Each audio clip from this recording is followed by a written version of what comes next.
It is a great honor and a privilege to introduce Eveline Lemberger, and your maiden name was Eckstein. Yes. And Eveline, if you could tell us a little bit about your history and your family. Okay, fine. My father was born, and here you have his picture of my father, who was born in Chernovic, Romania, in 1908. In 1926, the whole family decided to come to Vienna because my father wanted to study law, and he had also a sister and another brother. His father was a very big grain merchant in Vienna, very wealthy. He passed away at 1929. My father's sister was married with a doctor, and she was deported with her husband in Theresienstadt. Before, they had two kids, one daughter whose name is Vera, and one son.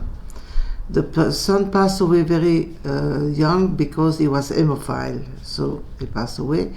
And the daughter, in 1938, they decided that they have to send her to Kindertransport to London.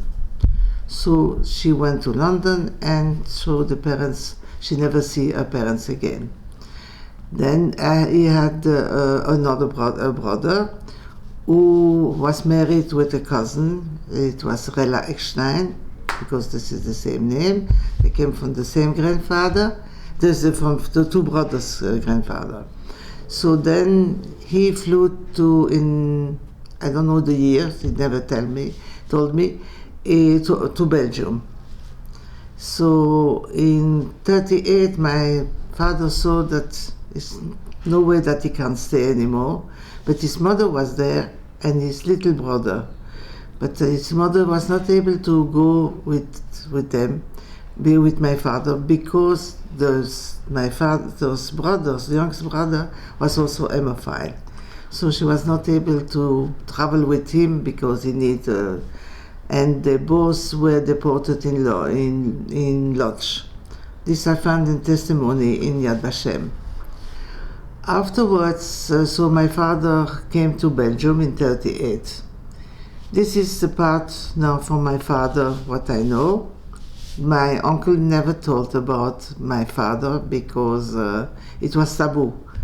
I know him, I came to him in Vienna a lot of time, but this was a subject you don't touch. Did you try to ask? No. I will tell you no, because I was sure that he will tell me about my father, not from the war, but something else, nothing. It was something that they didn't want to talk about. Not my aunt, not my... So from the only person who came after, I will tell you afterwards. So in the meantime, I will tell you about my mother. My mother was born in Czechoslovakia, in Ostrava, in 1917. And they came from Poland. The parents came from Poland because it was also during the First War. So they came from... After 2 years, they decided to go back to Krakow, Poland. So my mother was then 2 years, and they was there. She had... four brothers. One brother passed away on the Brit Milah. After Brit Milah, he passed away. And she had two other brothers. One brother went to Belgium at the age of 17, and he went to an uncle who was in diamond, and he wanted to learn diamond. The other brother stayed in Vienna, but in Krakow. And he went to Belgium because his other brother was there, so he decided he's also going there. And the last brother was not engaged, he was in the army. So when my grandparents decided to leave Krakow, he was not able to come with them. So they left him behind. They told us that he was married and he had a child. somebody told them also that not when at a certain point they killed the baby, they killed the mother, and then they killed him because he was Jew. So this is.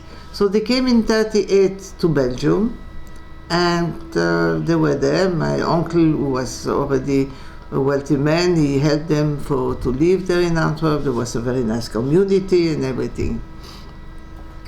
So on a certain point in 1941, my father and my mother met, and they decided to marry. I forgot to show you a very nice picture of my mother. So in 1941 they married, and here you have a very nice. Here you have all kinds of pictures. So this is the wedding of my parents,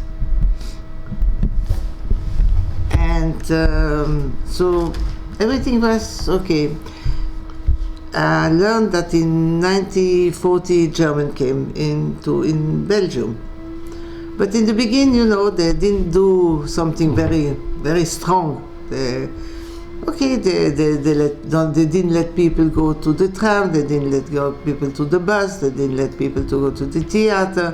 Nowhere where they can, even in the shop, they were not allowed to go. And then slowly they decided that they will ask the men to come and to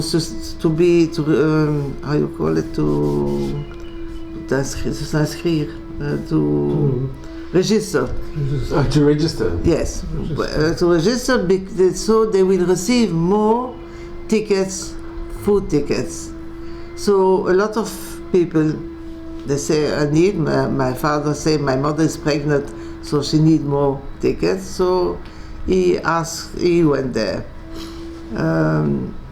My mother-in-law didn't let my father-in-law, from my husband's parents, to go to sign, because she said they don't have to know where you are.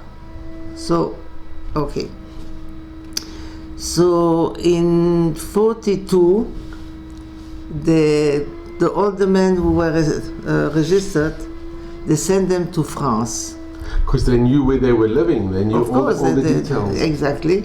So they had to come, and they sent them to France in a factory where they were building cement for the wall of Atlantic. So, to be against American and English invasion. Okay. So afterwards, my father was there, and he was working there. And in the meantime, my grandmother and my grandfather was taking to the train station from Antwerp, where they put all the people together, and then they put it in the train. When the train was full, they sent them to Mechelen, who's in Belgium, and for there they sent them to Auschwitz. I will show you a book of the 25,000 people from Antwerp who's writing everything inside. You have all the details from the people who were sent there. It's Serge Klaasveld. Yes, this is from Serge Klaasveld, and you have the names, you have the dates, you have the names, and your family's inside as well? Of course, yes, of course. So my grandfather is inside, my grandmother was denunciated, and she went also, and they were in two different trains, my grandfather and my grandmother.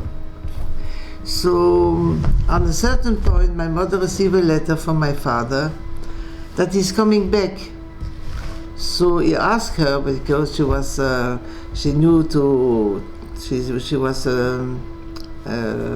aster, comment on dit, quelqu'un qui sait coudre. Knitting? Knitting, yes. Yes. Or sewing? Sewing, yes.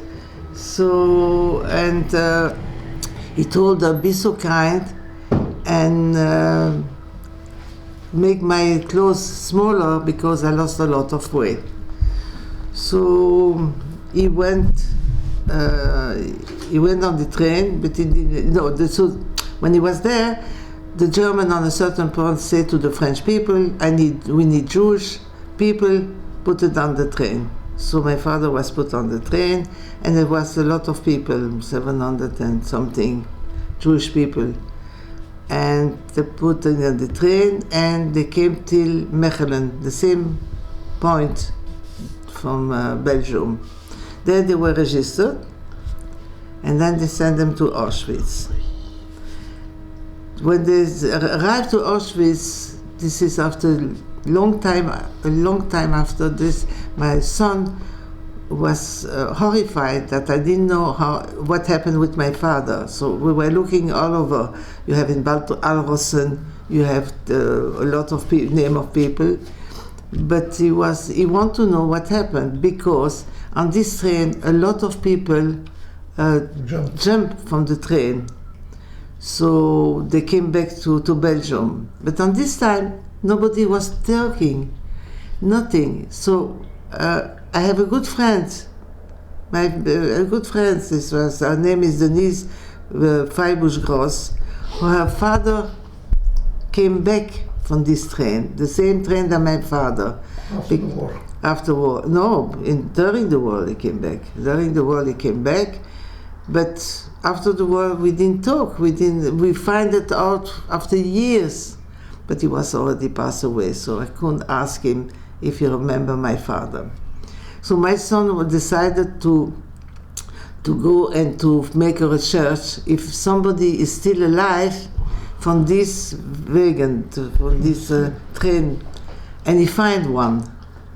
He find one in Nercia-Pétoire. His name is Paul Gottlieb, and we went to him, but he's already not young anymore. So we went. This is before 5 years. What happened? Something, and he couldn't remember my father, of course not. But he told us when we arrived to Auschwitz, people who was able to march to go, they were on one side. People who were able to. People who was already tired, you can imagine, from France till Auschwitz, in a wagon with nothing, with no food, and so you don't have courage anymore, you don't have strength anymore. So you went on the truck, and it was directly to the gas chamber. So the people who went by foot, next day they received the number on and the number is also registered, like this book that I show you, they were also, but we didn't find anything, so we were sure that, he jumped and he was killed, or he jumped, he was, we don't know. This is something that we never know. So my uncle, my two brothers of my mother went to Cuba during the war. They escaped to Cuba. So they came back after the war. So because in Cuba there was a diamond. Yes, there was a diamond department there, so they went to Cuba. So this is the story to begin. Now my mother was left by herself. Her parents were not there anymore. Her husband, she don't see anymore. So she decided to go with my mother on the train. And my grandmother said, no, you have to survive, because first of all, you are pregnant. Secondly, you have to talk. If you don't talk to the people what happened, they will never believe it. So please escape and go where you can, but escape.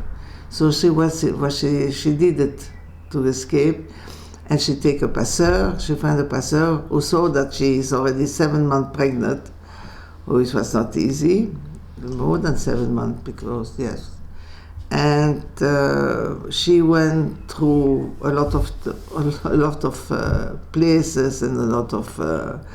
It was very difficult because you don't travel like you travel now. You travel. So once she was on the train, came an SS in the train to look for the paper. So he saw everybody was okay, but she had ID who was written Jewish on. But he saw that she was pregnant, maybe a good neshama, like you say, and he went out and closed the door because another officer wanted to come in, and he said, no, I check everything, don't come in, everything is okay, everybody is fine.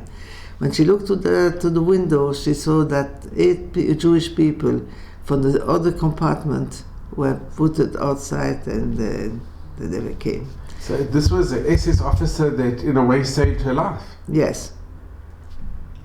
Or French one or the SS. I don't remember exactly if it was but they were both. The French was not better than the Belgium was not better, and nobody was good for the Jews. Evelyn, can I just ask, was it the French that actually deported your father as well? That they put him on the train? If it was the French one, yes, of course. It was the French that put your father and they sent to Michelin? Yes, of course. No, they were not better than... So, you know, the German ordered something, so they decided, okay, fine, they will put some of the people there in this factory. So they were not... the people was not so... So afterwards, she continued, she arrived in Lyon.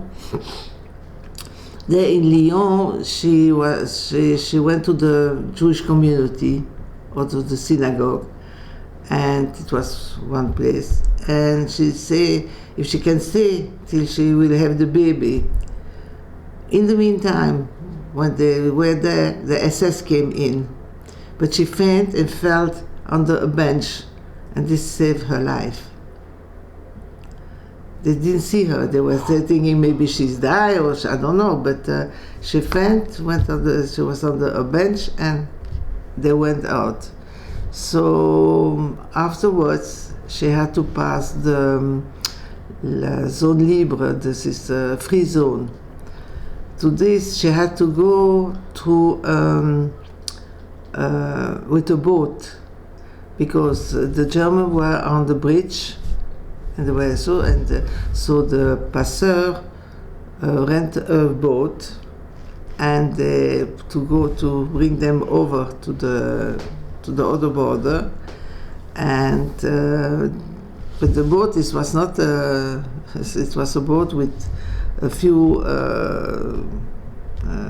hole and a bench, and so that they can be. So she had to spring with her. She was already 8 months. So it was not so easy, and she jumped in, and from this moment she didn't feel me anymore. It's very rare, but she was sure that I'm not alive anymore because she received a very hard. So she arrived on the other side of the border, on the free zone. But she had to continue. So you can't stay there. There were a lot of Gestapo all over the place, and so a farmer told them where they can pass. She still had a passeur with her because she didn't know French, so she needed this passeur. And the farmer told them where to go to be But he saw that she's not able to go, so he took a taxi, and the farmer said, if they arrest you, you told that you have to go to take potatoes for the Red Cross, and so you will be, they will not do you anything. But they were not arrested, they were not, nothing happened, so they arrived in the mountains. And there the pastor said, no, this is the last what I can do for you. You see this house downstairs, this is Switzerland. You have to go down but you have to go by night. But the problem by night, it was no light and the light was out. So she was not able to see anything. She went down and you can imagine in the forest by herself, pregnant, all her clothes, what she had was destroyed and nothing. At a certain point, she heard somebody, and she was also afraid. The German and the Swiss people had the same uniform, the color.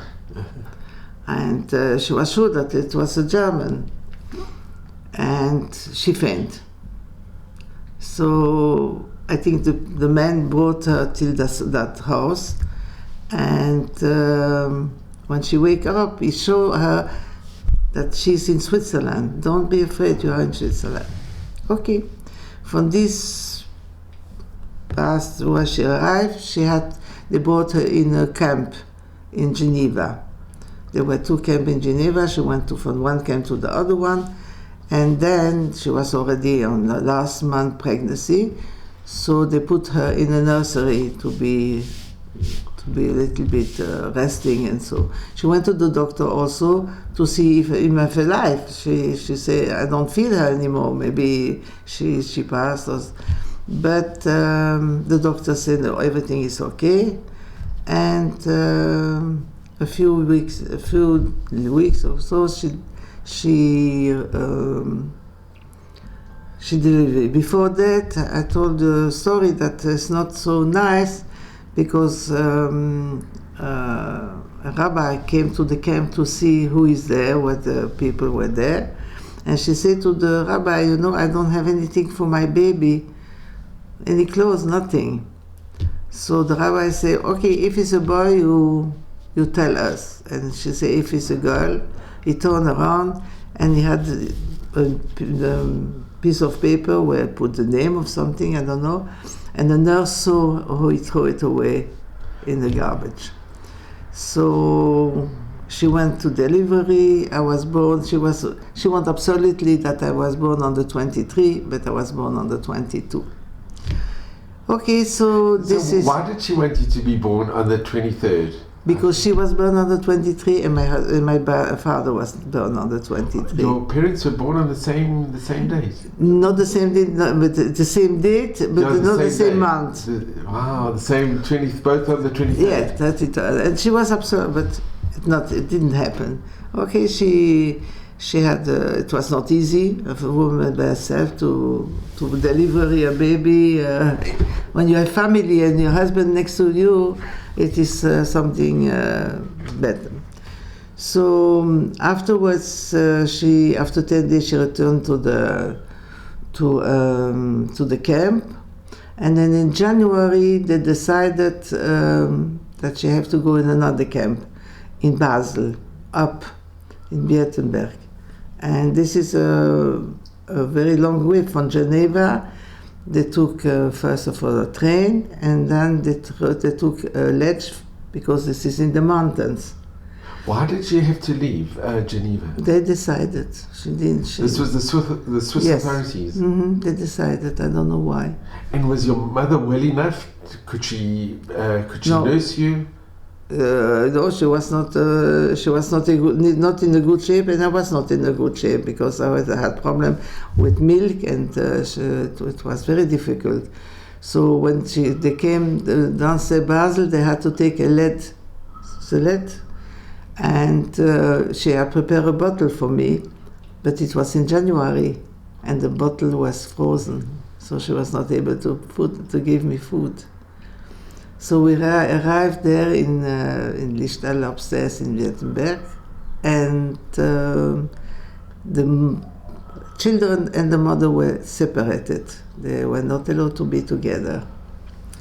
So, and one night you heard it, when a baby cry, you know that it's yours. So she wanted to go to see what happened with me, why I'm crying. But it was a Swiss woman in front of the door, and she said to my mother, you are not allowed to come now. Night, mother, I'm not allowed to take the baby. But she said, you're here. My baby cry. She said, okay, you will wait till tomorrow. So she took the woman, she was so calm, she took the woman by her neck, and she threw it. I went there once, a long corridor, and she threw it. She said, till she's coming back, I'm in. So she saw me, and I was falling with blood, so I had a problem with my nose, I think. Okay, but if she don't come, I will be starving because. So my mother was punished next day. She didn't receive food next day because of this. Because she went to see her baby. Just to help her own baby. She was punished. She was punished. Yes. So here you have also a very nice picture of my mother in the camp. Where wait, Fabian. I have here a picture of my mother. Yes, a reporter came from Basel. This is a picture. And there's you as a baby with your mother. Yes, and you make an interview from her, and I have this interview and also this picture. My mother was obligated to sit down next to the oven because she was drying my how you call it? You know, like pampers you have now, but it was diapers. Diapers, yes, the diapers. And because when she was not next to these diapers, there were people who put it again in the oven, and she had to wash it again.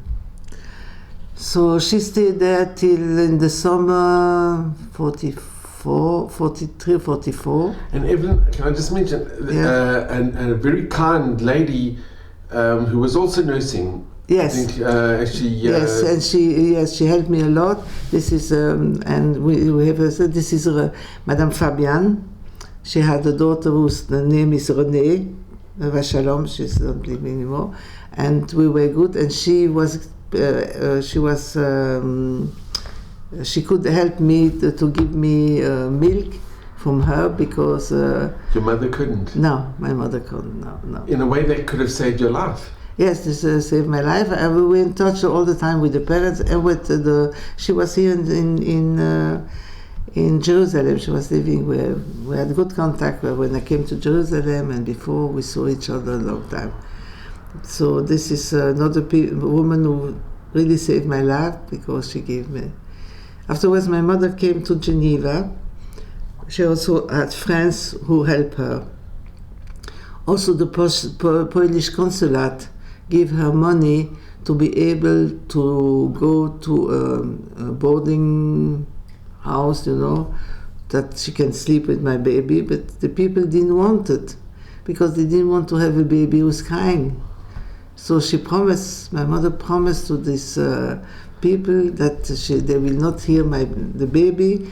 So by night, when she saw that I'm starting to do something, she was warming my bottle, opened the light and pushed my bottle in the mouth so will be not crying and disturb people who were working there.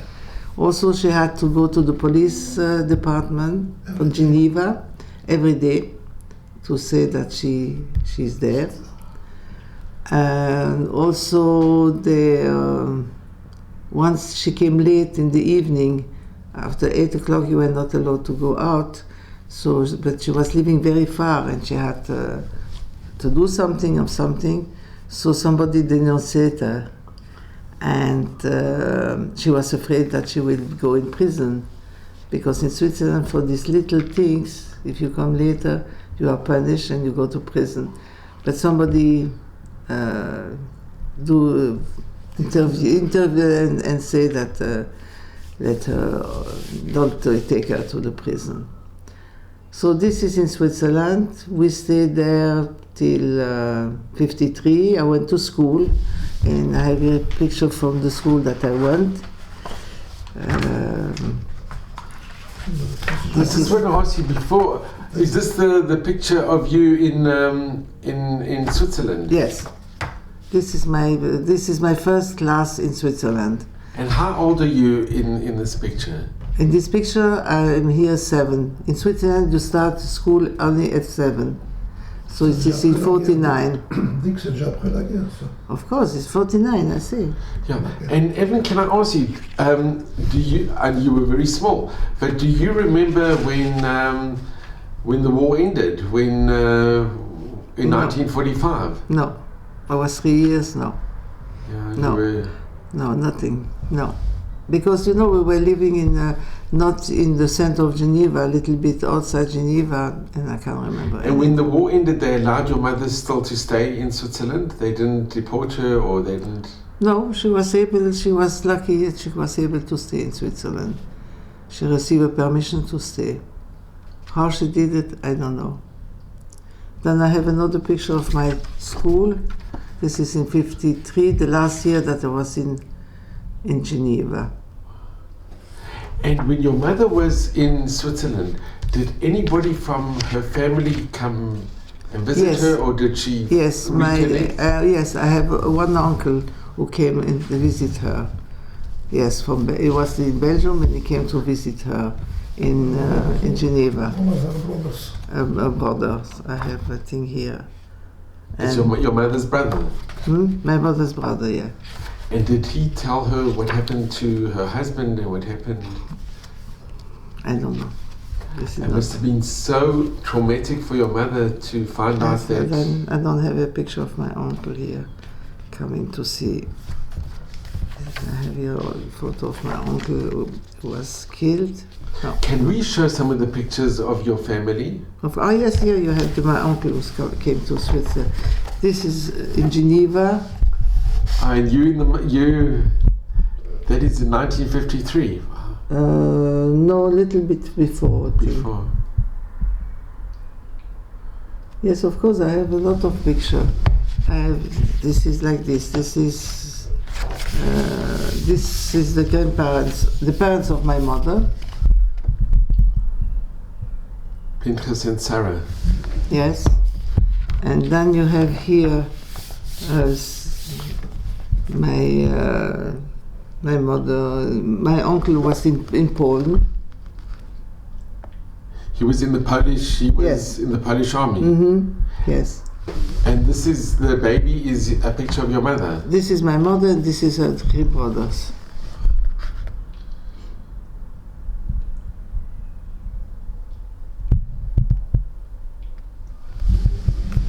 In the river? In the river, this is my mother, and I will speak about it later on. What I have more picture here was interesting for you. This is a wedding. This is after the camp. This is in Switzerland when we were. So we arrived in Belgium in 1953. And so, can we stop for a few minutes?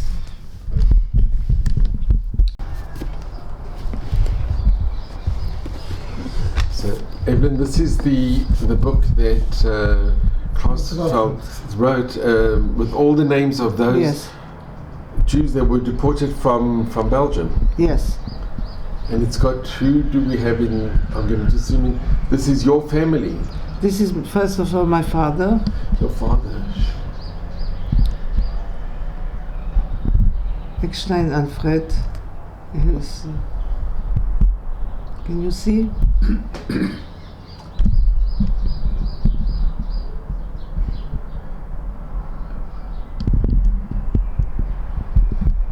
And then you have my grandfather, Cartagena, Feniger, here, Feniger, what do you have here?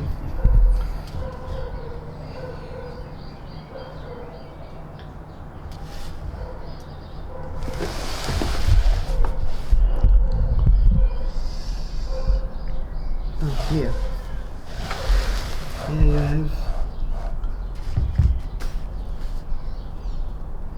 have here Feniger married with here this one.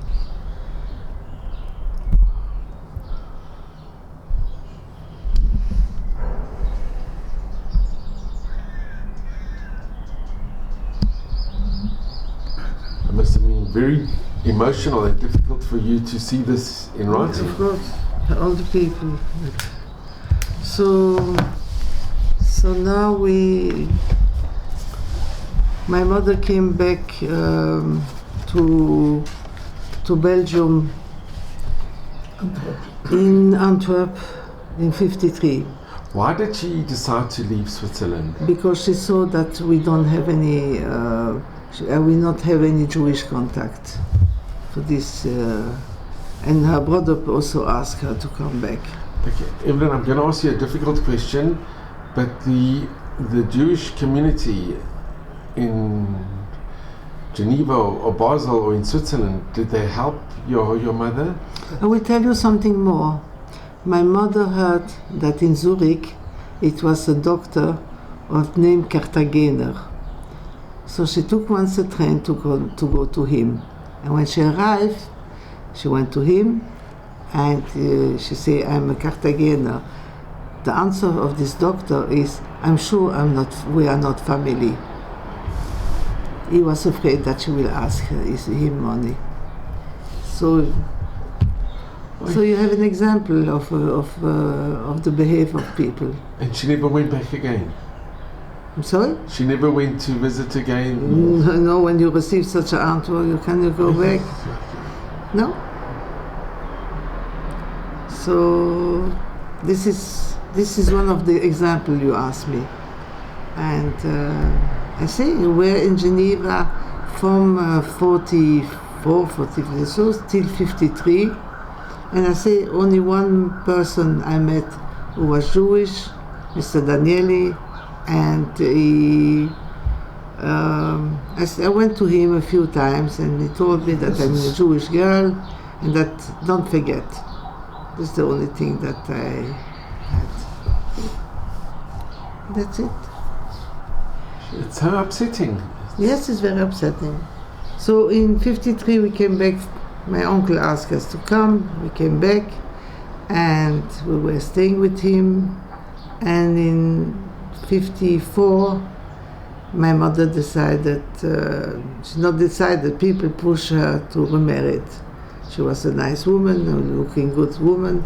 You don't have to stay by herself. So, and she married, and here you have the day of her marriage. And do you know which shul she got married in? In the shul, no, she was in this private home. In a private home? Private home with Rav Brot. No, it was in a private home. I remember because... This is Rav Rottenberg. And with the Hoppe edition. And I was not on the wedding because children are not allowed normally to say to be on the wedding. So then they went to the man that she married lost during the war. He lost his wife and 2 children.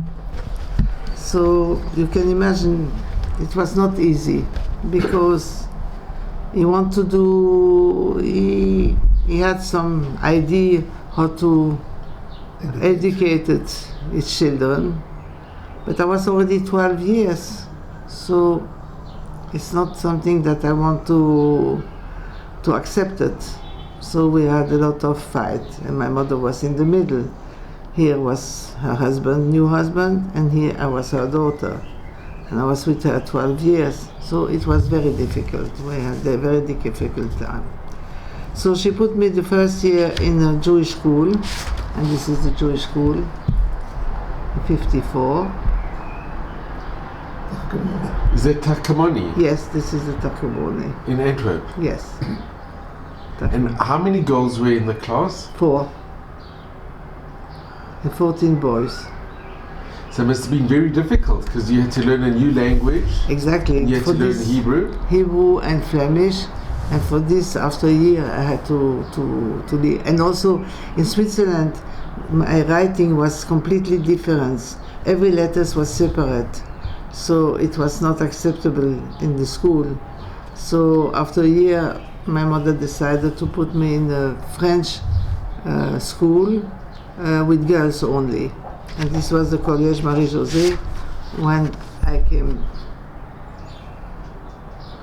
And were there Jewish girls in the school as well? Yes, a lot of Jewish girls. We have here a lot of Jewish girls. One of the girls living not far from me here.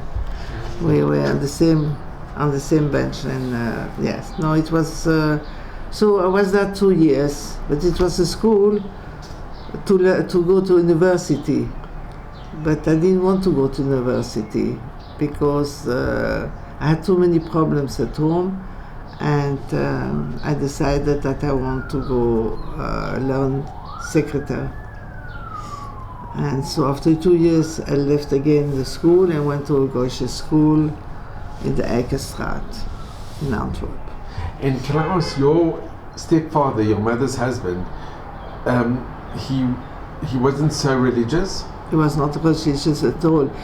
After the war, he was in a cheder, and because he lost a wife and 2 children, he lost completely his faith. Did he ever discuss about the Shoah or about his family? No.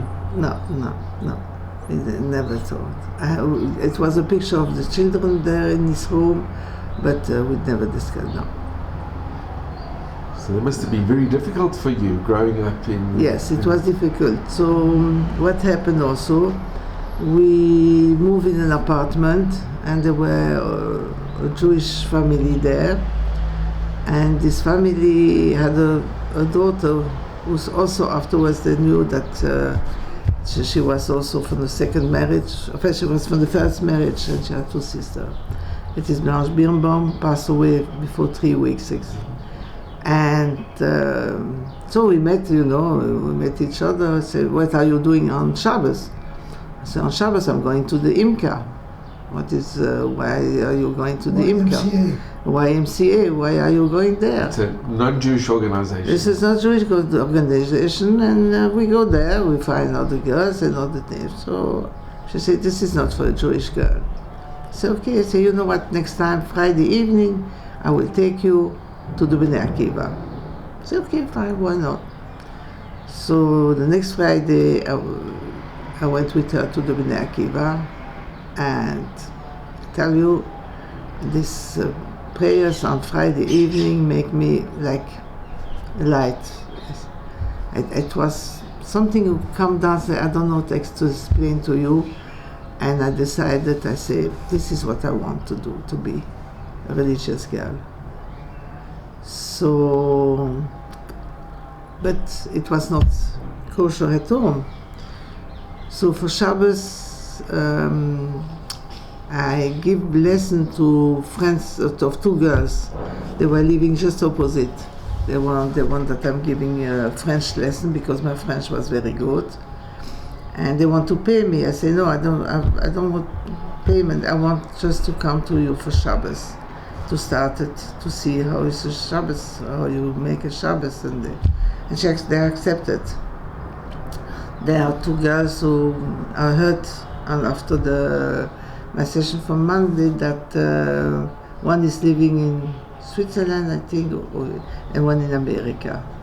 So also Pesach, I went to friends of my mother, Miriam Leiser, who invited me for the Seder. Can I just ask, did your mother light candles? Before? No. And did you, when you were in Switzerland, did you ever go to a shul, to a synagogue? No. So you had very little Yiddishkeit? Nothing. Nothing. Because I said to my grandson not long ago that we have even a tree on the Christmas time. Because she can't be different than the other one. She had to be like the other people. She couldn't.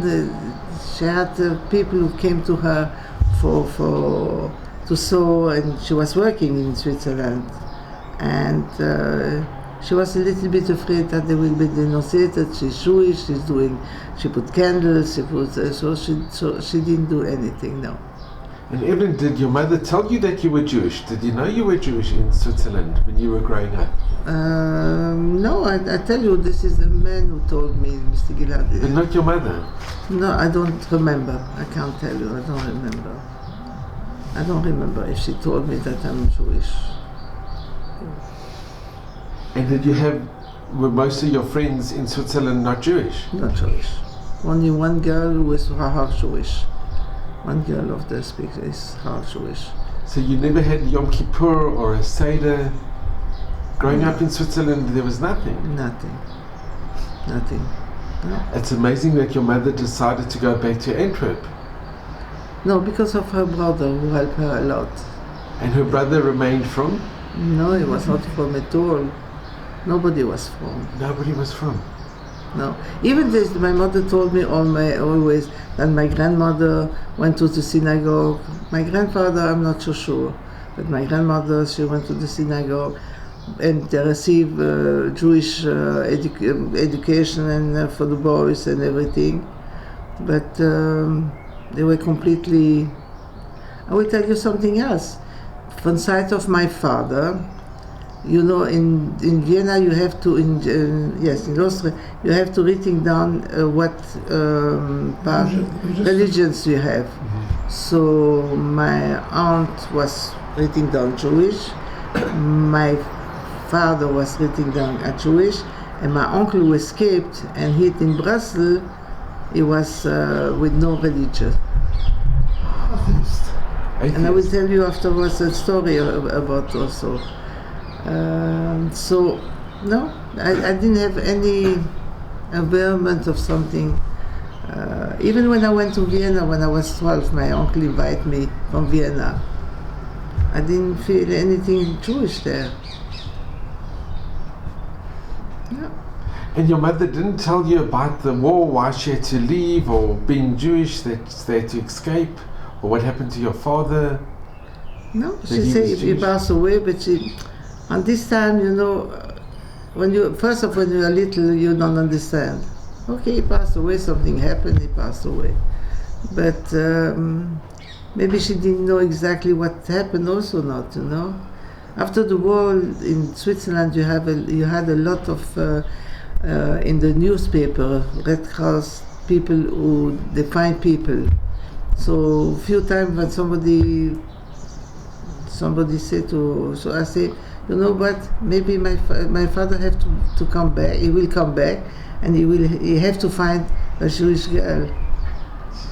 Even it was completely, I can't call it out of the war because she knew that he will not come. She received a death certificate. She received the death certificate. Yeah. So it's okay. So after I went to this John Jewish school, I stayed there for 1 year, and it was not easy. I had some teacher who was not very nice to me because I knew German and they didn't like it, so it was not easy. So at a certain point I met my husband. I was 15 and a half, and I asked him to find me some place to work.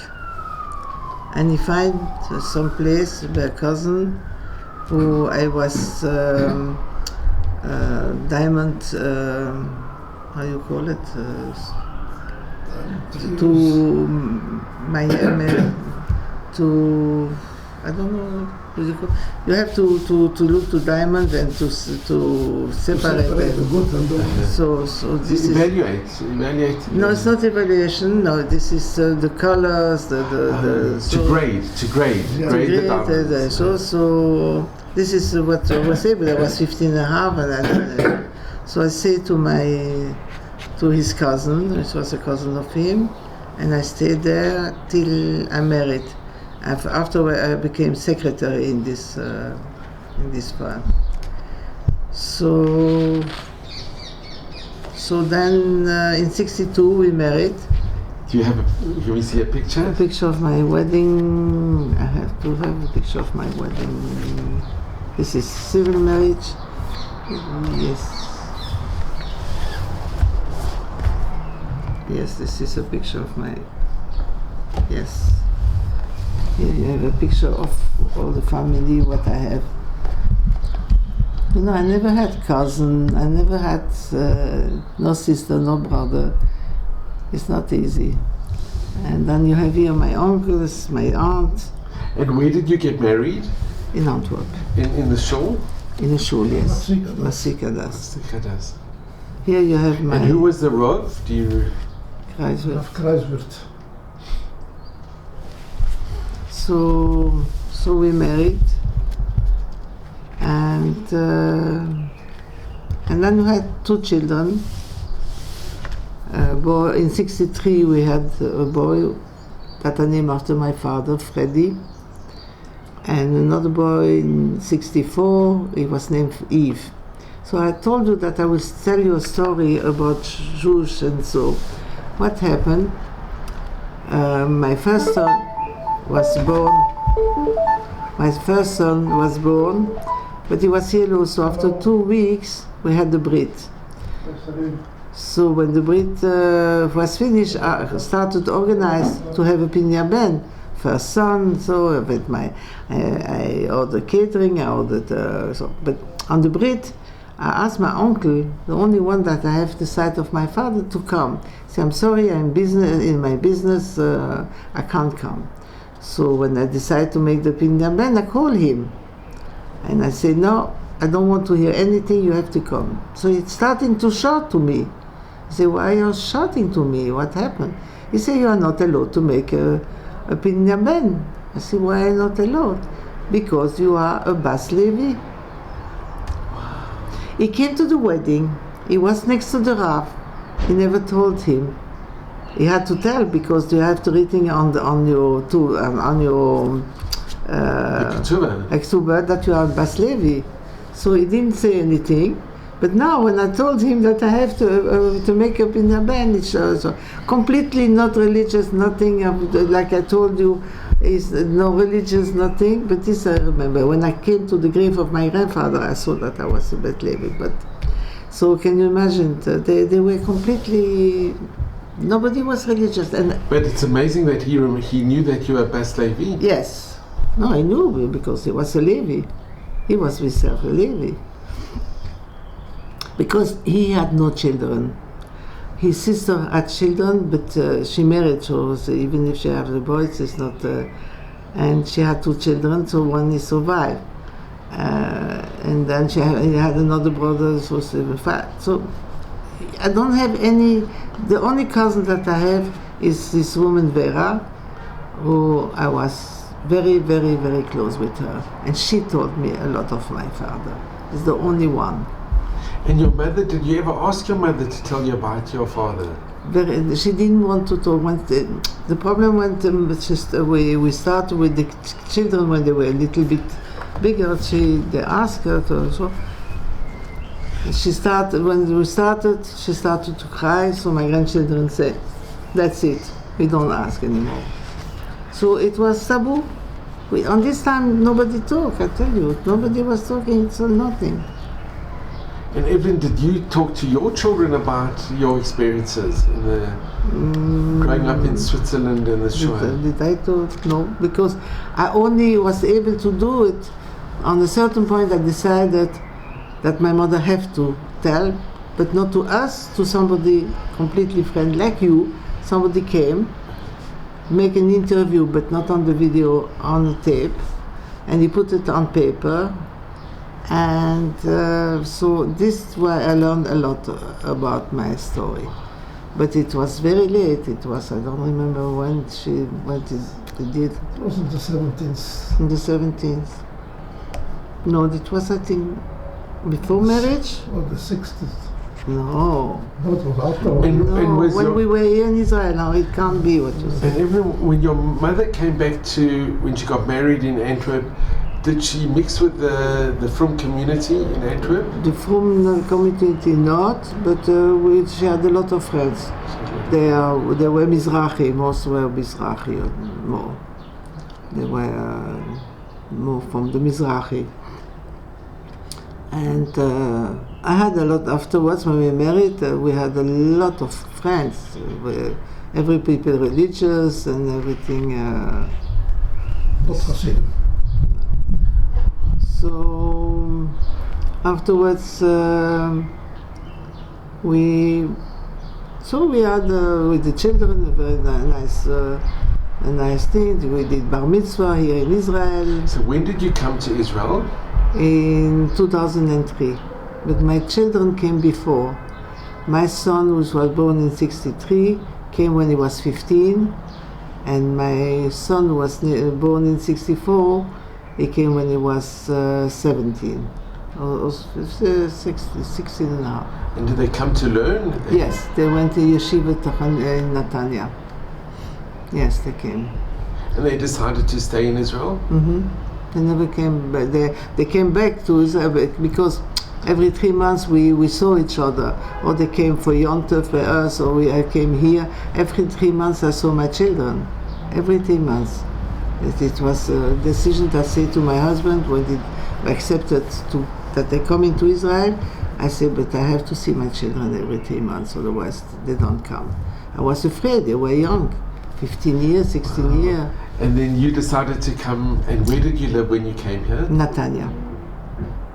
In Netanya, because the boys were in Yeshiva Tichonit in Netanya, so we decided that we came here and then we went to the hotel. It was not convenient. So after a certain point we bought an apartment in Netanya because my sister-in-law also has an apartment, his brother Vashalom. So we came in. And was it difficult leaving your mother in? No, because I say to my mother one thing. I say to her, listen, you stay 1 year in Antwerp and you have to decide it.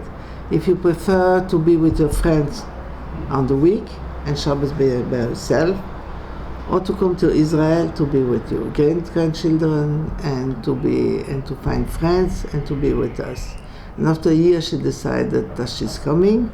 We rented an apartment just opposite where we were living, and then she stayed. She was not very happy because she was 17 something to change, but she says better for me, for her to be. And her husband, had he passed No, away? he passed away already, yes. He passed away after 25 years marriage, so.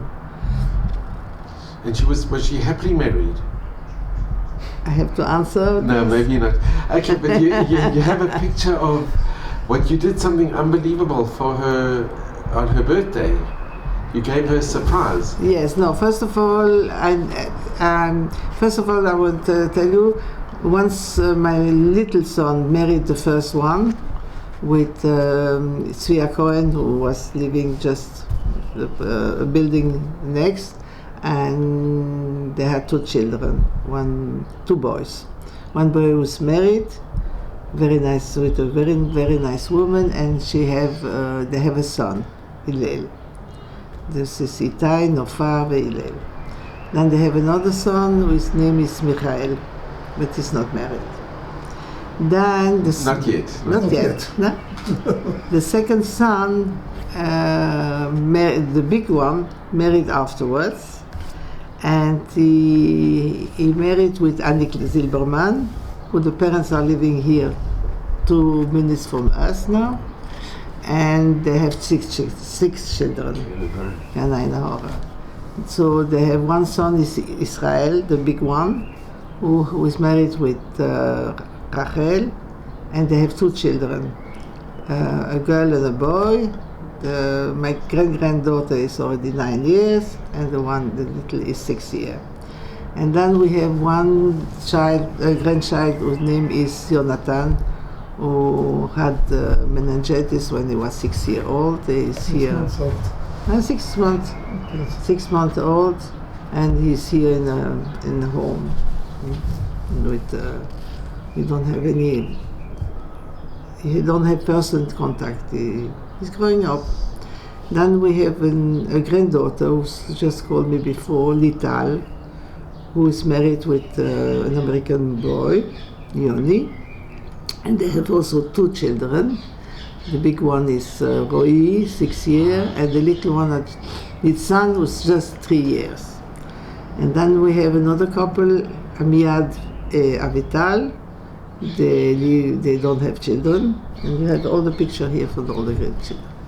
And then we have Ezra, who's married with Racheli, and then we have the last one, who is Daniel, and Daniel is now on Shlichut, Ezer Torah, in Montreal. Wow, sure. So this is my nachas. This is my really what I like to have, and so when my mother was, we make a lot of birthday party. I'm very birthday party, so I like to do it. And my mother went with my grandson to Switzerland, and she was also very busy. So we have all the bar mitzvah here, and she had the zchut to have 5 generations. Yes, this is something. Can we see it? It's a most magnificent picture. Yes, this is a picture, but I have to see where I have it. I don't. So you have 5 generations. She was, she had the zchut to have. No, this is not. You don't have this picture here?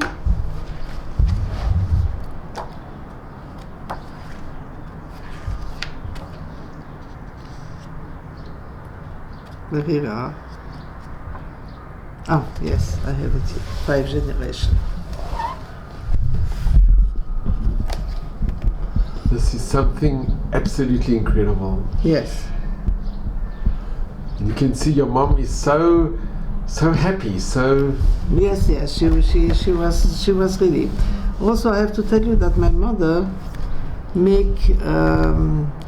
when she came to Israel, she went to a kinder home to help them to sew, and she worked there 25 years. As a volunteer? Yes, as a volunteer.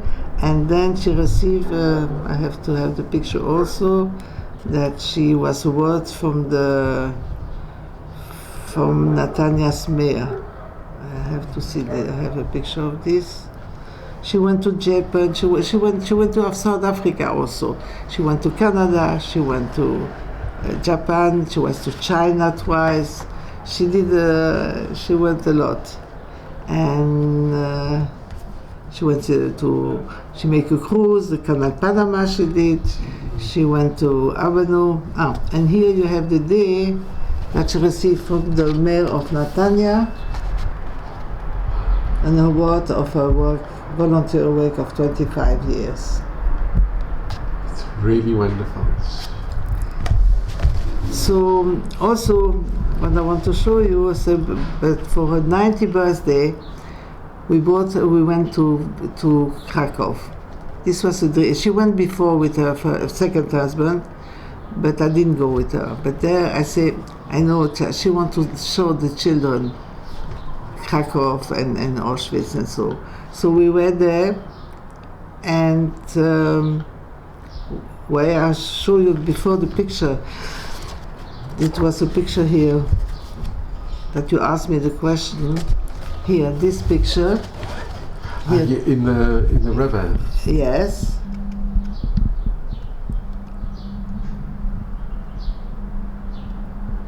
That's your mother. Yes. And here, 90 years later, 70 years later, you have the same place here where my mother was. And you found the same location, the same place. Yes. You know, there were church are always saying they don't do anything to the church. So this was, she find also the door of the school where she went, and we were there, and we went to Auschwitz, and when she saw a Polish man, she told him in Polish, "You want to kill us, huh?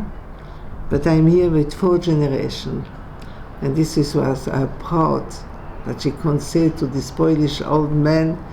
He didn't understand what she wanted from him, but I think he understands that she survived and she had 4 generations and came to Krakow.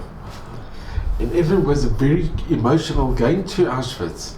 Yes, very. It was very difficult. This is something very, very, very difficult. And my granddaughter didn't want to go in. The boys went in, but she didn't want it. I said, "You don't have to. You can stay outside. You don't have to stay to come in." It was too difficult for me. Also, it was to see all these things. It was horrible. Thinking that that's where your father was. Yes. Yes, but I had to do it. And your mother went in as well? Hmm? Your mother Yes, we were And together. it must have been very hard for her. Yes, yeah, I have here the picture from her in Auschwitz.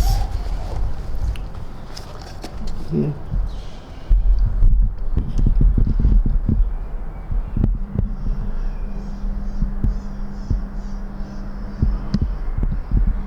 Your mother really was an exceptionally courageous lady. Yes. She lived in 97, only 7 months. Here I will show you something else. You see, here she's sewing.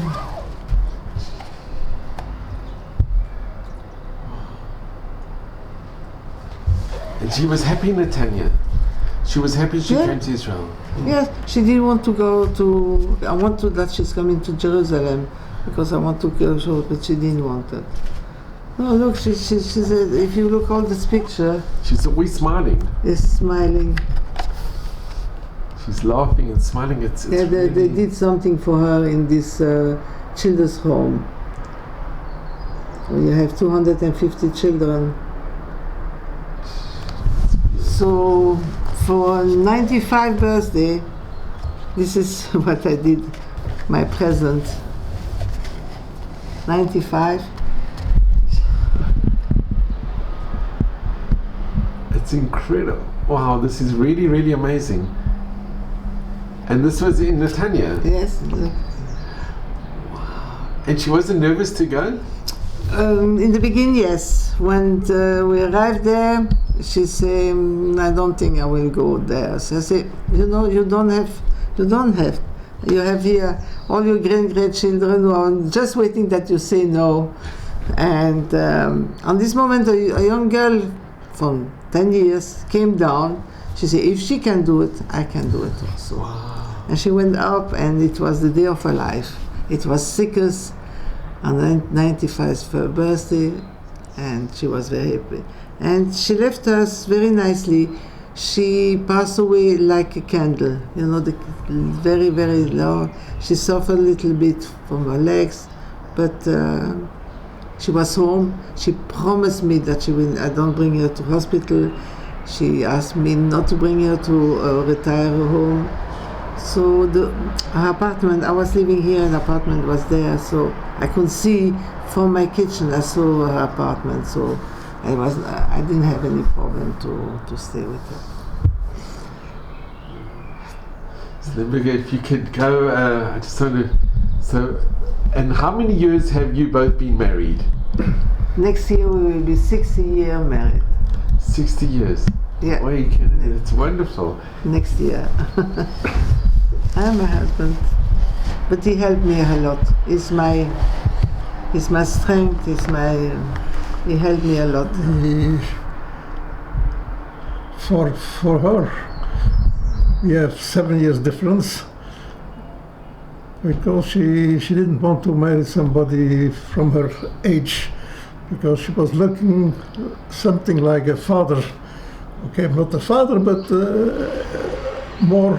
On a 8 ans de différence. Huh? On a 8 ans de différence. 8 years. Yeah. It doesn't matter, 7.5, 8, something like this. Okay, we are happily married, everything is okay. Baruch Hashem. But my story, if you want to hear, but very short. Okay, we'll be 1 minute, but we will. I just want to thank you so much. So, Eveline, really, I just want to thank you so much. Really, You're welcome. I am so overcome with really, you know, there were so many miracles Yes. that my mother passed, your not me. mother and you as well, that you decided yourself that you wanted to become from. Yes. That B'nai Akiva, that when you had Yes. that Friday night and you heard the Zmirot and you heard the davening, Yes. it changed your life. Yes, it changed. Really, it changed. And my life. it's just amazing that you have such a emunah that you. It's incredible. It's nissim, and it's really something absolutely extraordinary. And I'm very proud. All my children are religious. Everybody is Kippas Ruga. Everybody, grandchildren, children, grandchildren. So I'm. And they're living here in Israel. Yes. Everybody's in Israel, so only this who went for a year for Shlichut, but everybody is here. One in Jerusalem, one in Modein, one in Bet Shemesh, one in Pardes Chana. It's a very big bracha. It's a tremendous bracha. One in Chulon and one in Rosh Hashanah. So everybody is here. No problem. So you should just have you and your husband and your family nachas and mazel and bracha. Thank you. At Me'eve Stream till 120 in just all of Hashem's blessings. Thank you very much. And thank you very, very much. It's been Okay. the greatest honor and privilege, really. With pleasure, no problem. And I just want to thank you, to wish you both mazel tov for your upcoming 60th anniversary. 60, yeah. It's a big bracha. It's a big bracha. Next year. Bezrat Hashem, in good health, and Thank you very much. thank you both very, very much. You're welcome. Thank you very much.